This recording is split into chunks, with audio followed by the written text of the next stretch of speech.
Hello students, कैसे हैं आप सब लोग। आज हम यहाँ पर ज्योग्राफी शुरू करने के लिए जा रहे हैं क्योंकि सिविक्स की सीरीज आपकी खत्म हो चुकी है। तो सिविक्स के सारे लेक्चर आप जरूर देख लीजिएगा। अब हम करने जा रहे हैं ज्योग्राफी की शुरुआत, और ज्योग्राफी की शुरुआत हम एक बहुत ही interesting chapter resources and development से शुरू करने के लिए जा रहे हैं।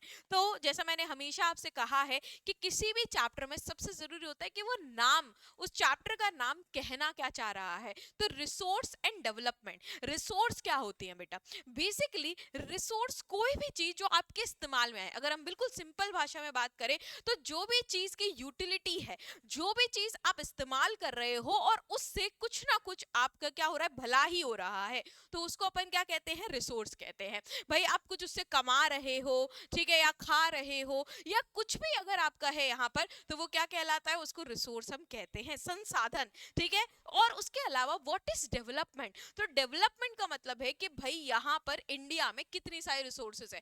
भाई आपको रिवर्स हैं, मिनरल्स मिलते हैं कितने सारे, तो यहाँ सॉइल है, हर चीज एक रिसोर्स ही तो है जिसका इस्तेमाल करके आप किसी भी चीज का प्रोडक्शन करोगे। तो यहाँ पर डेवलपमेंट कि भाई हम रिसोर्स को भी पढ़ेंगे और रिसोर्स के साथ हम कैसे किसी भी कंट्री को डेवलप करते हैं उसको भी हम यहाँ पे पढ़ने के लिए जा रहे हैं। सबसे पहले सबसे इंपॉर्टेंट चीज, व्हाट इज रिसोर्स? ठीक है, क्या होती है कि भाई यहाँ पर रिसोर्स क्या है और इतनी सारी रिसोर्सेज का इस्तेमाल हम कर रहे हैं। So what are these resources? क्या है ये सारी की सारी रिसोर्सेज? हम इसको पढ़ते हैं। इसमें एक एक शब्द बहुत ज्यादा जरूरी है, तो हर एक शब्द पे फोकस होना चाहिए आपका। Anything that is useful. Resource क्या होती है? तो वो कोई भी चीज जो आपके लिए यूजफुल है। जो आपके लिए यूजफुल नहीं है वो रिसोर्स नहीं है।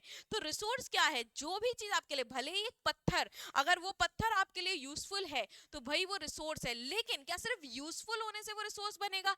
तो रिसोर्स एक्सेसिबल, कि भाई अगर वो पत्थर पाताल लोक में गिरा हुआ है तो क्या आपके लिए एक्सेसिबल है? नहीं है। तो रिसोर्स भी होनी चाहिए पर वो एक्सेसिबल भी होनी चाहिए। मतलब टेक्नोलॉजिकली फीजेबल। अब एक्सेसिबल है लेकिन टेक्नोलॉजिकली फीजेबल होनी चाहिए। इसका मतलब क्या है कि भाई आपके पास उतनी टेक्नोलॉजी होनी चाहिए जिससे आप उस रिसोर्स को क्या कर सको, उसको आप यहाँ पर यूज कर सको। तो कोई भी चीज अगर वो यूजफुल है आपके लिए, यूजफुल के साथ में कि भाई वो क्या है, उसका एक्सेसिबल भी है, मतलब आप उसका इस्तेमाल कर पा रहे हो। ठीक है, कैसे? क्योंकि वो टेक्नोलॉजिकली फीजिबल आपको मिल रही है। अब सपोज दैट कि फोन अभी सबके लिए एक्सेसिबल है, इंटरनेट अभी क्या है भाई, यूजफुल तो है ही, पर आप एक्सेस कर सकते हो। लेकिन अगर इंटरनेट हो जाए कि भाई सिर्फ 10,000 रुपए का ही मिले आपको, या इतना महंगा हो जाए कि एक आम आदमी यूज ना कर पाए, तो वो चीज आपके लिए रिसोर्स नहीं होगी। आपके लिए बस कहने का मतलब ये है कि रिसोर्स तो कुछ ना कुछ होती है, लेकिन आपके लिए रिसोर्स क्या है? जिस चीज को आप ले भी पाओ और यूज भी कर पाओ, वो चीज आपके लिए रिसोर्सेस है। Even economically viable is called resource. और इकोनॉमिकली भी आपके लिए क्या है भैया, आप उसको खरीद पा रहे हो, टेक्नोलॉजी भी ले पा रहे हो, भाई टेक्नोलॉजी है उस चीज की, और इकोनॉमिकली भी आप उस चीज को खरीद पा रहे हो, तो वो क्या रिसोर्स है। सो व्हाट इज रिसोर्स बेटा? तो रिसोर्स कोई भी ऐसी चीज हो सकती है जिसका आप इस्तेमाल कर पाओ, टेक्नोलॉजिकली भी ले पाओ और पैसों से भी खरीद पाओ। कि हो सकता है कि भाई आईफोन है, ठीक है, आईफोन अब किसी के लिए रिसोर्स होगा, कोई अच्छी वीडियो बना रहा है आईफोन में, लेकिन अगर आप यहाँ पर, आपकी जेब में पैसे नहीं है आईफोन खरीदने के लिए, तो आईफोन आपके लिए रिसोर्स नहीं होगा, क्योंकि इकोनॉमिकली आपके पास इतना पैसा नहीं था कि उस आईफोन को आप ले पाओ। हो सकता है 6G टेक्नोलॉजी बहुत ज्यादा अच्छी हो, अच्छी रिसोर्स हो, पर वो 6G टेक्नोलॉजी अभी है ही नहीं है। तो टेक्नोलॉजिकली भी होना चाहिए भाई आपके पास कोई भी चीज। तो अगर आपके पास कोई चीज अवेलेबल है, टेक्निकली अवेलेबल है, इकोनॉमिकली अवेलेबल है, तभी वो चीज क्या होगी, रिसोर्स यहाँ पर बनेगी। बस इतना आपको मुद्दा समझना है। तो रिसोर्स के फीचर क्या होते हैं? कब किसी चीज को आप रिसोर्स कहते हो, क्या फीचर्स हैं रिसोर्स के? जब उसकी यूटिलिटी, मतलब वो आपके लिए यूजफुल हो। सपोज दैट कि यहाँ पे कोई पत्थर है, उसका आपके जीवन में कोई यूज नहीं है, कोई यूटिलिटी नहीं है, तो क्या वो आपके लिए रिसोर्स है? किसी और के लिए वो रिसोर्स हो सकती है, लेकिन वो आपके लिए रिसोर्स यहाँ पर नहीं है। तो एक रिसोर्स का सबसे इंपॉर्टेंट फीचर है उसकी यूटिलिटी होनी चाहिए, वो यूजफुल होना चाहिए। Second, valuable. कि वो रिसोर्स कैसा होता है, उसकी कोई वैल्यू होनी चाहिए, मतलब इकोनॉमिक एंड एस्थेटिक, मतलब कोई भी उसकी एक वैल्यू होनी चाहिए। अगर उसकी कोई वैल्यू नहीं है, ठीक है, सपोज दैट कि भाई वैल्यूएबल है ही नहीं वो चीज, कि भाई अब उस पत्थर की आपके लिए कोई यूजफुल नहीं है, कोई इस्तेमाल की वैल्यू नहीं है, तो फिर वो पत्थर भी क्या है भाई, वो पत्थर भी बेकार है यहाँ पर। तो उसकी कोई वैल्यू यहाँ पर होनी चाहिए। गोल्ड है भाई, गोल्ड की वैल्यू है तभी तो वो रिसोर्स है आपके लिए। उसके साथ में टेक्नोलॉजी, मेक रिसोर्स यूजफुल, कि भाई यहाँ आपके पास उतनी टेक्नोलॉजी भी होनी चाहिए कि उस रिसोर्स का आप इस्तेमाल कर पाओ, उस रिसोर्स को आप एक्सट्रैक्ट कर पाओ, निकाल पाओ। और उसके साथ में ह्यूमन इन्वॉल्वमेंट, कि भाई वो रिसोर्स जो है वो यूजफुल तो तभी बनेगा जब ह्यूमन यूज करेगा। भाई उस पत्थर से मैंने मूर्ति बना दी तब तो मैं हूँ, वरना ह्यूमन बीइंग के अलावा उस रिसोर्स का कोई काम नहीं है। तो ह्यूमन इन्वॉल्वमेंट भी काफी जरूरी है। सो व्हाट इज रिसोर्स, यहाँ पर अब मुद्दा आता है। तो रिसोर्स वो चीज है जो आपके लिए यूजफुल हो, ठीक है, टेक्नोलॉजिकली और इकोनॉमिकली भाई आपके पास हो वो चीज, तभी वो आपके लिए क्या होगी, एक रिसोर्स कहलाएगी। अब अगर बात करें तो एनसीईआरटी में आपका ये चार्ट दिया हुआ है, ये देखो। रिसोर्स देखो दो तरीके की होती है, एक नेचुरल और एक क्या होती है भाई यहाँ पर ह्यूमन रिसोर्स होती है।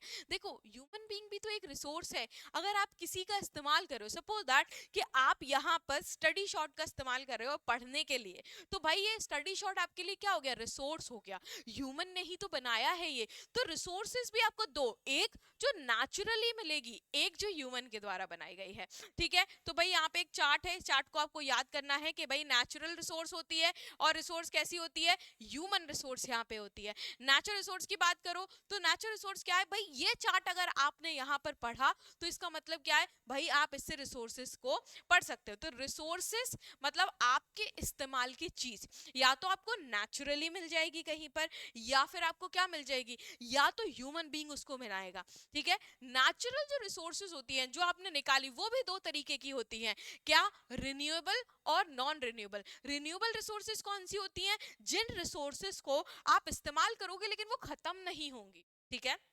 नेचुरली, प्राकृतिक तौर से आपको जो रिसोर्सेस आपके यहाँ पर अवेलेबल है वो क्या है, नेचुरल रिसोर्सेस है। तो ये भी दो तरीके की होती है, रिन्यूएबल जो कभी खत्म नहीं होंगी, जैसे विंड है, वाटर है, या कुछ बायोलॉजिकल रिसोर्सेज भी हैं जैसे नेचुरल वेजिटेशन, जैसे फॉरेस्ट हैं, वाइल्ड लाइफ जानवर हैं जो आपको मिल जाते हैं, ठीक है। और होंगी कुछ नॉन रिन्यूएबल रिसोर्सेज जो आने वाले समय में खत्म हो जाएंगी।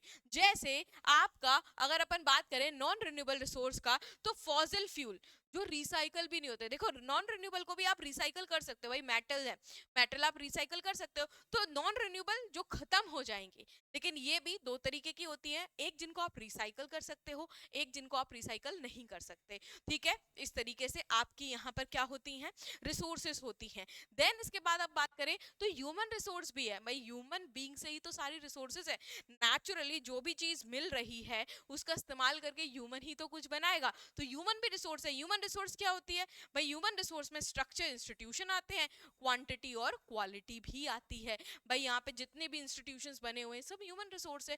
मैं पढ़ा रही हूँ तो मैं आपको एक क्वालिटी दे रही हूँ, तो ये क्या है, ये भी ह्यूमन रिसोर्स यहाँ पर है, ठीक है। तो ये क्या होती है, ये सारी ह्यूमन रिसोर्स होती है।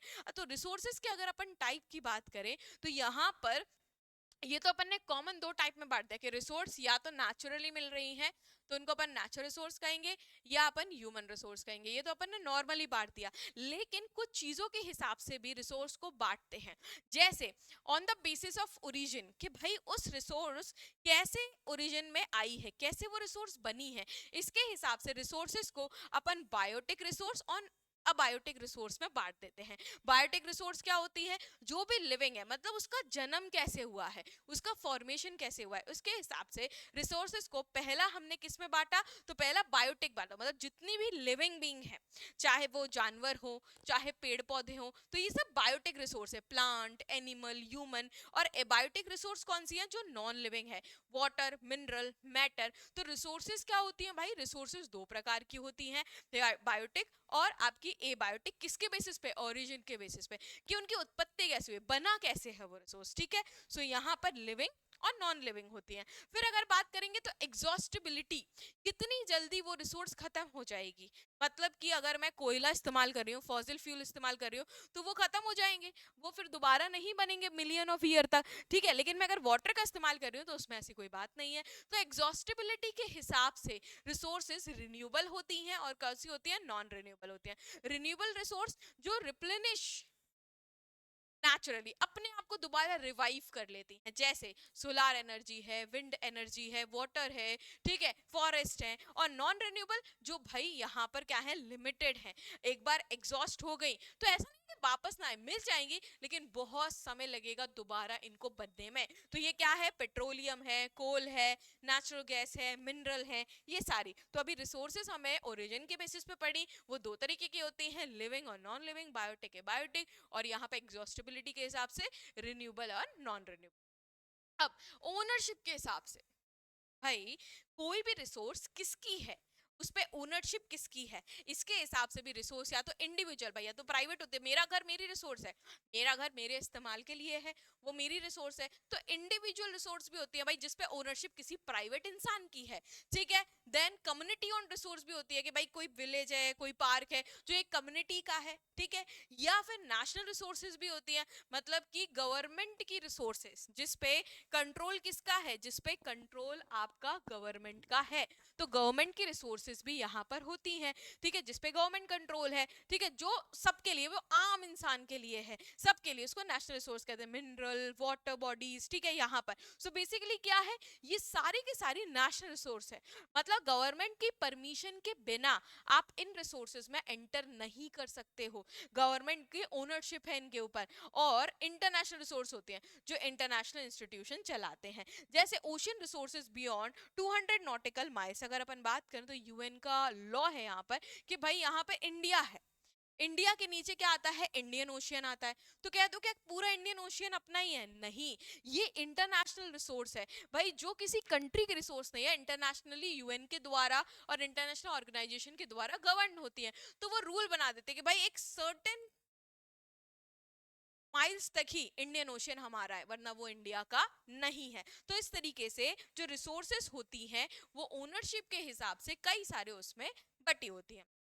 और भी होता है resources, resources on the basis of status of development, कि भाई डेवलपमेंट के हिसाब से कि भाई उन रिसोर्सेज का कैसे डेवलपमेंट हो रहा है, उसके हिसाब से कितना डेवलप है, मतलब कि क्या आप उसको इस्तेमाल कर पा रहे हो या उसको इस्तेमाल नहीं कर पा रहे। तो on the basis of development resources या तो पोटेंशियल रिसोर्स होती है या डेवलप्ड रिसोर्स होती है। इसका मतलब क्या है, on the basis of development, मतलब कि यहाँ पर पोटेंशियल रिसोर्स क्या है, present in region but not yet utilize, मतलब कि ना इसमें पोटेंशियल तो बहुत है लेकिन यार ये अभी यूटिलाइज नहीं हो पा रहा। So what is potential resource, potential resource का यहाँ पे मतलब है कि वो रिसोर्स कि भाई उसका इस्तेमाल तो हम कर सकते हैं लेकिन अभी वो यूटिलाइज नहीं हो पा रहा है। और उसके अलावा जैसे सोलार विंड एनर्जी राजस्थान में जो है, ये पोटेंशियल रिसोर्सेस है, इनका इस्तेमाल अभी फुल तरीके से नहीं हो पा रहा है। और इसके अलावा डेवलप्ड रिसोर्सेज, डेवलप्ड रिसोर्सेज क्या है कि भाई surveyed and their quantity quality known, कि भाई डेवलप्ड है मतलब हमने इनका इस्तेमाल करना शुरू किया, मतलब हमने यहाँ कोयले की खदान बना ली है, हमने यहाँ माइनिंग करना शुरू कर दिया, मतलब अब अपन उनको निकाल सकते हैं। लेकिन पोटेंशियल में ऐसा होता है कि भाई उनके पोटेंशियल है, रिसोर्स का इस्तेमाल कर सकते हैं पर वो रिसोर्स अभी इस्तेमाल करने के लिए है ही नहीं। चलिए अब इसके बाद अपन बात करते हैं स्टॉक की, कि भाई स्टॉक क्या होता है। तो अगर आप यहाँ स्टॉक की बात कर रहे हो, व्हाट इज स्टॉक, तो resources available but technology to use them is lacked. Stock का मतलब है ऐसी रिसोर्सेस जो है तो है, मतलब हमें पता है कि कुछ चीजें हैं जो रिसोर्स की तरह यूज हो सकती हैं, जैसे हाइड्रोजन, हाइड्रोजन को फ्यूचर फ्यूल कहा जाता है कि अगर हम हाइड्रोजन का इस्तेमाल करें तो भाई ये बाकी फ्यूल्स को मात दे सकता है, लेकिन अभी हमारे पास इतनी टेक्नोलॉजी नहीं है कि हम इसको ले पाए। तो भाई ऐसी टेक्नोलॉजी जिससे हम क्या है, ऐसे रिसोर्स जो भाई अभी पोटेंशियल तो है लेकिन हम इस्तेमाल नहीं कर रहे, तो वो मतलब से रखी हुई है स्टॉक में, मान के चलो सर इस्तेमाल नहीं हो रहा, अभी टेक्नोलॉजी नहीं है उसको इस्तेमाल करने के लिए। फिर क्या होती है रिजर्व्स, रिजर्व्स क्या can be use with existing technology but aside for future. दो चीजें हैं यहाँ, स्टॉक एंड रिजर्व। स्टॉक क्या है, मतलब हमारे पास टेक्नोलॉजी नहीं है, निकाले कैसे, मन तो बहुत है यूज करने का पर यूज नहीं कर पा रहे। रिजर्व क्या है, टेक्नोलॉजी है, पता है निकल जाएंगे लेकिन हमें निकालना नहीं है। इसका मतलब क्या है कि भाई मेरे यहाँ पर लॉकर में 1 करोड़ रुपए रखे हैं, मुझे पता है पर मुझे इस्तेमाल नहीं करने, मुझे फ्यूचर के लिए इस्तेमाल करने हैं। लेकिन मैं सोचूं यार काश मेरे पास 1 करोड़ रुपए होते, या फिर ये जो जमीन है, जमीन के नीचे 1 करोड़ रुपए गड़े हुए हैं, तो वो स्टॉक है, पता ही नहीं है, टेक्नोलॉजी नहीं है, या हमें पता ही नहीं हम कैसे उसको निकालें यहाँ पर। ठीक है, तो ये है। अब यहाँ पर नेक्स्ट बात आती है सस्टेनेबल डेवलपमेंट। ये काफी इंपॉर्टेंट बात है भाई, सस्टेनेबल डेवलपमेंट हर जगह चर्चे में रहता है, बहुत ज्यादा इंपॉर्टेंट। सस्टेनेबल डेवलपमेंट का मतलब क्या होता है कि भाई यहाँ पर using resource without damaging the environment and maintaining them for future generation, काफी इंपॉर्टेंट है। आप जब बड़ी क्लासेस में आओगे तब भी आएगा सस्टेनेबल डेवलपमेंट, मतलब ऐसे रिसोर्स का इस्तेमाल करना कि फ्यूचर जनरेशन के लिए भी बची रहे। आज ही अगर पूरा एनवायरनमेंट खराब कर दोगे तो भाई फ्यूचर जनरेशन कैसे इस्तेमाल करेगी। तो सस्टेनेबल डेवलपमेंट का मतलब है फ्यूचर जनरेशन के लिए यहाँ पर क्या करना, रिसोर्सेज को बचा के रखना, मतलब उनको डैमेज नहीं करना एनवायरनमेंट को। ठीक है, सो अगर हम बात करें क्यों जरूरी है सस्टेनेबल डेवलपमेंट की, यहाँ सस्टेनेबल डेवलपमेंट की बेटा इसीलिए जरूरत है क्योंकि हम बहुत ज्यादा ओवर यूज कर रहे हैं रिसोर्सेज का, जिसकी वजह से बहुत ज्यादा रिसोर्स डिप्लीट खत्म होती चली जा रही है और इन्वायरमेंट प्रॉब्लम आ रही है, पोल्यूशन हो रहा है, सॉइल डिग्रेडेशन हो रहा है, ग्लोबल वार्मिंग हो रही है, कई सारी दिक्कतों का सामना यहाँ पे करना पड़ रहा है। क्यों, क्योंकि हम ओवर यूज कर रहे हैं। तो क्या प्रिंसिपल हम यूज कर सकते हैं यहाँ पर ओवर यूज से बचाने के लिए, सस्टेनेबल डेवलपमेंट के लिए क्या कर सकते हैं। तो सस्टेनेबल डेवलपमेंट के लिए हम 3R का इस्तेमाल कर सकते हैं।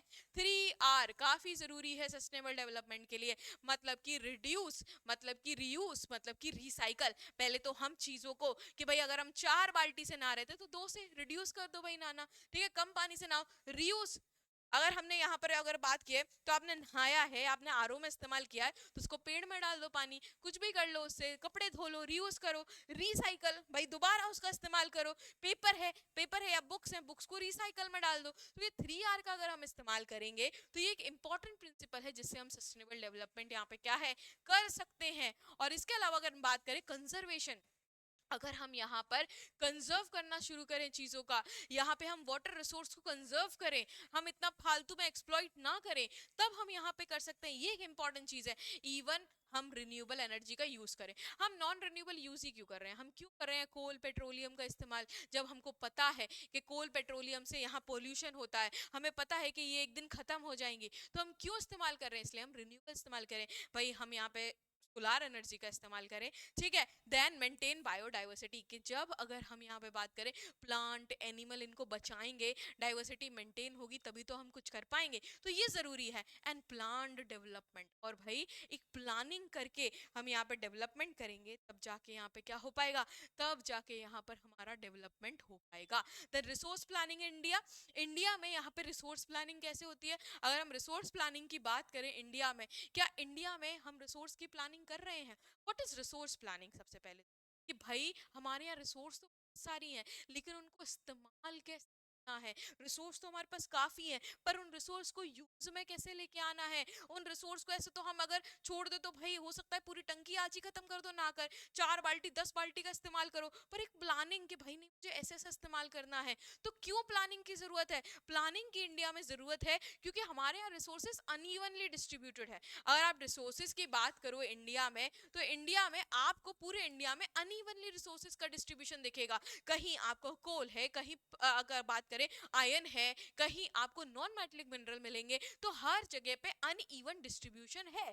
सो इस अनइवन डिस्ट्रीब्यूशन में हमें प्लानिंग ही तो करनी पड़ेगी कि कैसे हमें यहाँ पे करना है। जैसे राजस्थान है, यहाँ सोलर और विंड एनर्जी काफी है, ठीक है। अगर हम बात करें झारखंड है, यहाँ पे मिनरल काफी है। अगर अपन बात करें अरुणाचल प्रदेश, यहाँ पर अगर हम बात करें वाटर ज्यादा है। और अगर पंजाब हरियाणा की बात करें तो यहाँ पे क्या एग्रीकल्चर अच्छा है। तो हमें यहाँ पे हर जगह पे डिस्ट्रीब्यूशन बहुत डिफरेंट है। तो इसीलिए क्या जरूरत है, तो इसीलिए यहाँ पर जरूरत है कि हम थोड़ा सा प्लानिंग से काम ले, हम थोड़ा दिमाग से काम ले, तभी हम यहाँ पर क्या कर सकते हैं, किसी भी चीज को कर सकते हैं।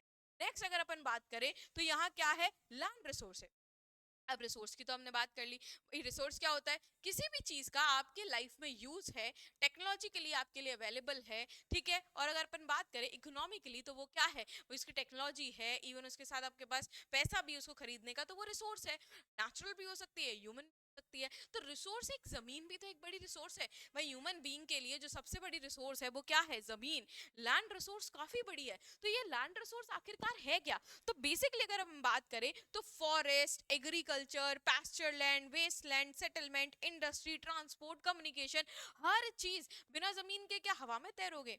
अगर एक बात बताओ, घर हवा में तो नहीं होते, ठीक है? अगर यहाँ गाड़ियां चल रही हैं वो हवा में तो है नहीं है, बाहर कंस्ट्रक्शन चल रहा है। दिमाग में बिल्कुल दर्द हो गया इससे। तो ये क्या है? सब कुछ जमीन पर हो रहा है। तो हर चीज के लिए जमीन जरूरी है। तो जमीन एक इंपॉर्टेंट क्या है? लैंड रिसोर्स है हमारे लिए। और ये जमीन जब एक इंपॉर्टेंट लैंड रिसोर्स है, लेकिन इस जमीन के साथ हम क्या करते हैं? ये जमीन हमारी यहाँ पर क्या है? एक तरीके से खराब होती चली जा रही है। क्यों? क्योंकि भाई यहाँ एग्रीकल्चर भी हो रहा है, एग्रीकल्चर हो रहा है। इवन अगर अपन बात करें तो सॉइल इरोजन भी हो रहा है, ठीक है? मतलब कि बाढ़ आ गई या नॉर्मली मिट्टी बह जाती है, ओवर ग्रेजिंग, क्योंकि भाई एनिमल्स को हम बहुत ज्यादा चारा कर रहे हैं, माइनिंग कर रहे हैं, इंडस्ट्रियल एफ्लुएंट्स आ रहे हैं, मतलब कि कितने सारी इंडस्ट्रीज बनी जिसकी वजह से कितनी सारी प्रॉब्लम यहाँ पर हो रही है। तो ये सारी चीजें जमीन को क्या कर रही है? डिग्रेड कर रही है। सो लैंड रिसोर्स है, फॉरेस्ट के लिए, एग्रीकल्चर के लिए, जमीन के लिए, हर चीज के लिए लैंड रिसोर्स काफी ज्यादा इंपॉर्टेंट है। पर उस लैंड रिसोर्स के साथ प्रॉब्लम क्या आ रही है?